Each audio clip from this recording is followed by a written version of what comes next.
예수님께서 제자들에게 장터 아이들의 놀이를 들어서 비유를 하나 말씀해 주십니다. 장터 아이들이 피리를 불면서 혼인잔치 놀이를 하는데 어떤 아이가 그 피리 장단에 맞춰 춤을 추질 않아요. 그래서 아이들이 애곡을 하며 장례식 놀이로 놀이를 바꾸었는데 따라 울지도 않아요. 이 비유는 예수님이 이 땅에 오셔서 아무리 복음을 전하고 선행을 가르쳐도 세상이 따라하지 않았다라는 것을 질책하는 내용이 아닙니다. 세상은 하나님의 은혜를 입기 전에는 절대 예수님의 말씀을 알아들을 수도 없고 그 말씀을 쫓아 살 수도 없어요. 그걸 아시는 예수님이 제자들에게 그런 이야기를 하실 리가 없잖아요. 뿐만 아니라 예수님은 이 세상에 종교 놀이를 하러 오신 분이 아닙니다.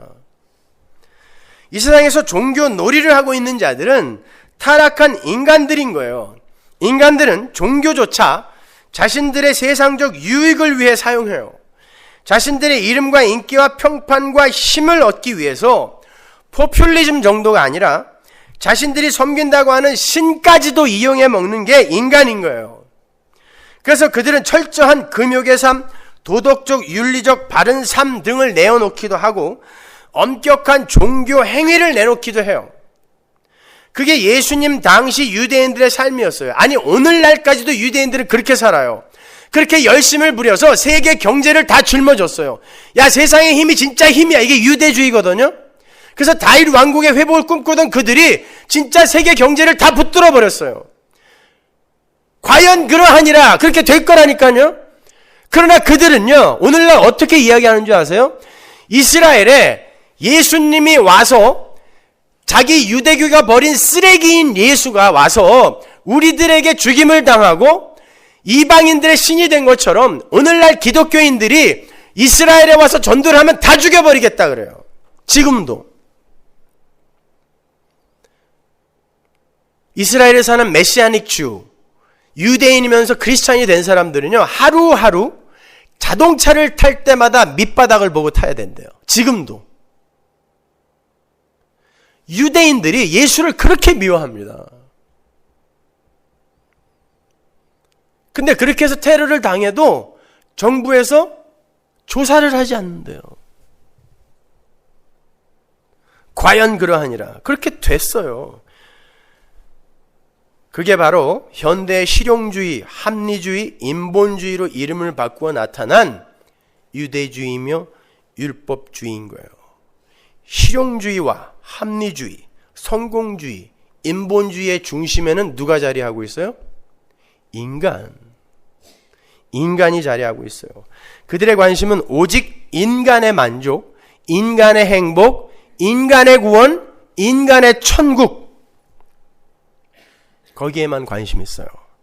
그걸 자아숭배교라 그래요. 다른 신을 섬긴다고 너스레들을 떨지만 결국 그들의 신은 자기 배예요. 심지어 무신론자, 불가지론자들도 그들도 모르게 섬기는 신이 있는데 그게 자기 자신입니다. 이 세상 모든 인간은 자기 자신을 신으로 삼아 살아요. 한 사람도 빠짐없이. 아무튼 타락한 인간들은 종교까지 이용해서 자신의 배를 섬겨요. 그래서 그러한 유대주의의 대표격인 유대인들의 삶을 보면 1년에 한 번만 하면 되는 금식을 일주일에 2번으로 늘리기도 하고요.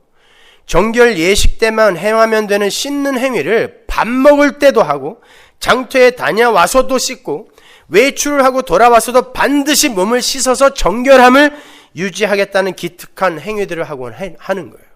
지금까지도. 그런데 예수라는 사람이 와서는 안식일을 수시로 범하고 손도 안 씻고 밥을 먹고 세리와 창녀들과 자주 어울리고 율법을 목숨 걸고 지키는 자기들에게는 독사의 자식들이라는 지독한 욕을 해대는 거예요. 자신들이 종교 행위를 하면서, 아니 종교 놀이를 하면서 애곡을 하는데 금식도 하고 그냥 어디 갔다 오기만 하면 씻으면서 하나님 앞에서 정결해야지 애곡을 하고 있는데 이 양반은 세리와 창녀들과 맨날 먹고 마시기만 하는 거예요. 우리의 피리에 장단을 맞춰 춤을 안 춰주는 것입니다. 아니 우리의 애곡 소리에 맞춰서 같이 그 장례식 놀이에 참여를 안 하는 거예요. 그게 오늘 본문 34절이에요. 인자는 와서 먹고 마심에 너희 말이 보라 먹기를 탐하고 포도주를 즐기는 사람이요 세리와 죄인의 친구로다 하니. 이게 유대인들이 예수님을 향해 평가하는 거예요.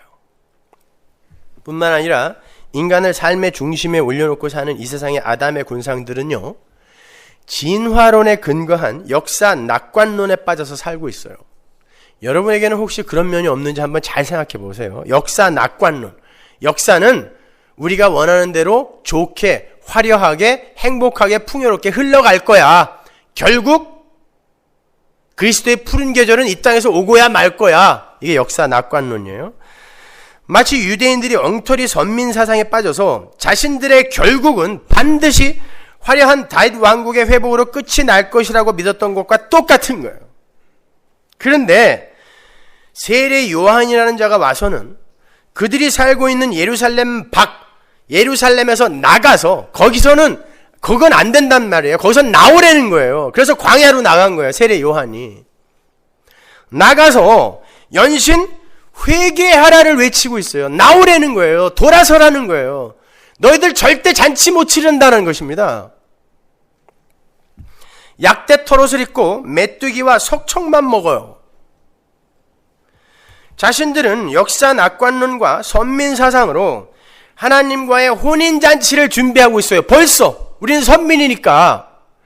근데 그 비리소리에 응하지 않는 단 한 사람이 있는데 세례 요한인 거예요. 나와라! 그러는 거예요. 회개해라! 그걸 본문 33절에 이렇게 이야기하죠. 세례 요한이 와서 떡도 먹지 아니하며 포도주도 마시지 아니하며 너희 말이 귀신이 들렸다 하더니. 세례 요한이 유대주의, 즉 인본주의의 역사 낙관론에 초를 치면서 회개하라, 회개에 합당한 열매를 맺어라, 아니면 너희는 모두 가짜다 하고 외치고 있는 거예요. 그런 의미에서 기독교인의 역사관은 prophetic pessimism이 맞는 거예요. 선지자적 비관주의. 회개하지 않는 세상은 반드시 멸망한다는 prophetic pessimism. 그런데 택함을 받은 소수의 하나님 백성들 이외에는 절대 회개하지 않는다는 게 성경의 진술이잖아요. 그러니까 이 세상은 어떻게 돼요? 멸망한단 말입니다. 그래서 패시미즘이요. 낙관주의가 아니란 말입니다. 비관론인 거예요. 그래서 우리 성도는 비관적 시선으로 역사를 바라볼 수밖에 없는 거예요.